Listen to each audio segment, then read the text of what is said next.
Hi, I'm Adam Busby from the Culinary Institute of America. Today we're going to explore and learn about Maine lobster. We'll learn about harvest times of lobster, we'll learn about purchasing lobster, and we'll learn about how to cook lobster when you're at home.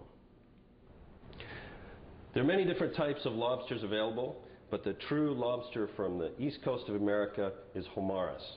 And here is a beautiful example of a 1 1/4 pound Homarus lobster. The most important consideration for purchasing a fresh lobster is that it's alive. Take a look at the lobster, make sure it's full of movement, whether it's in a tank or not. The different parts of the lobster we have are the tail, the head, the 2 claws, and the 4 sets of legs on either side of the lobster. The claws are interesting that they're different. On one side we have the crusher claw, and on the other side we have the pincer claw. The pincer claw is really used for the lobster to reach out and grab the food that it's about to eat. Once the lobster has grabbed its food, it'll use the crusher claw to break the food into small pieces. Then, using its feet and the pincer claw, it can feed the food into the front of the lobster where it's consumed. Here we have 2 examples of Maine lobster. Maine lobster grow in cold water and are harvested within about 10 miles of the coast. The size of the lobster is measured with a small gauge, and the gauge is inserted just behind the eye socket and then measures the distance from the eye socket to the back of the head shell here. In order to be able to harvest these lobsters, this measurement here needs to be between 3 1/4 inches and 5 inches. If it's smaller than that, the lobster has to go back in the water. If it's longer than that, the lobster has to go back in the water. So lobsters come in a variety of different sizes, but that's the first and primary measurement. A few other things that lobstermen take into consideration when harvesting lobsters is whether the lobsters are female or male.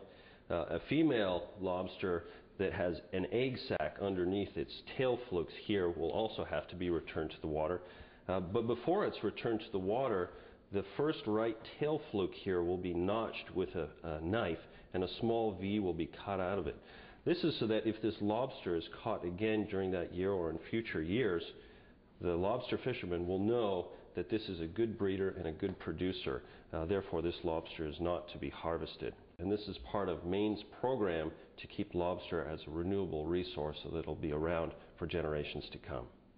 When you're purchasing a lobster, it's actually quite simple to tell whether the lobsters are males or females.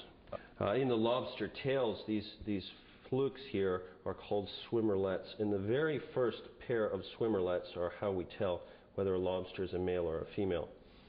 This lobster is a female because the first pair of swimmerlets are soft and they have feather-like appendages on the edges of them.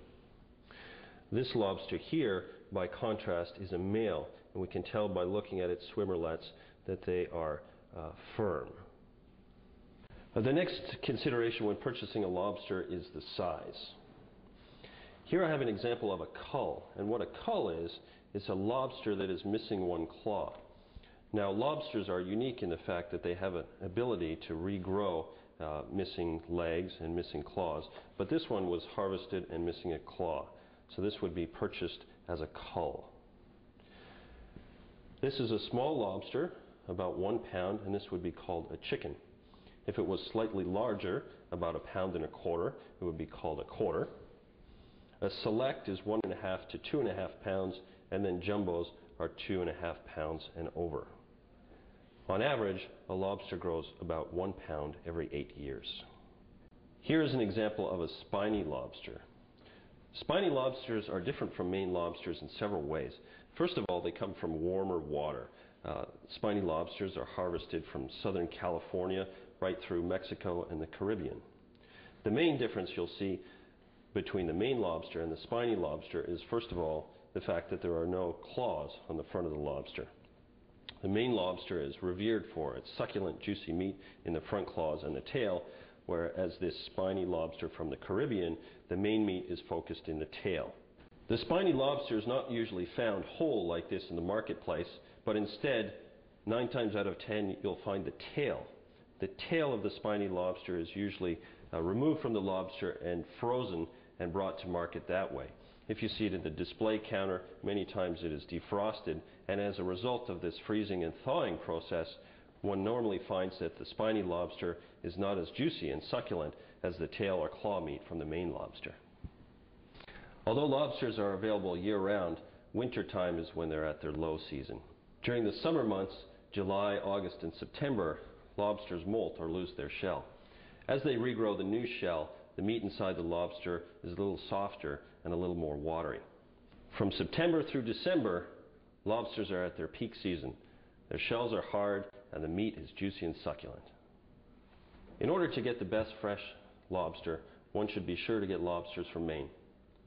If you can't find lobsters from Maine close to you, you can go on the website www.lobstersformaine.com and you can find retailers that will ship lobsters straight to your home.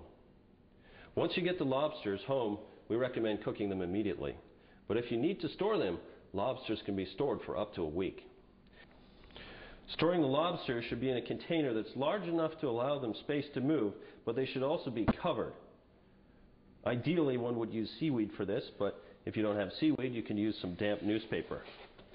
Once the lobsters are covered, place them under refrigeration and they will keep for up to a week.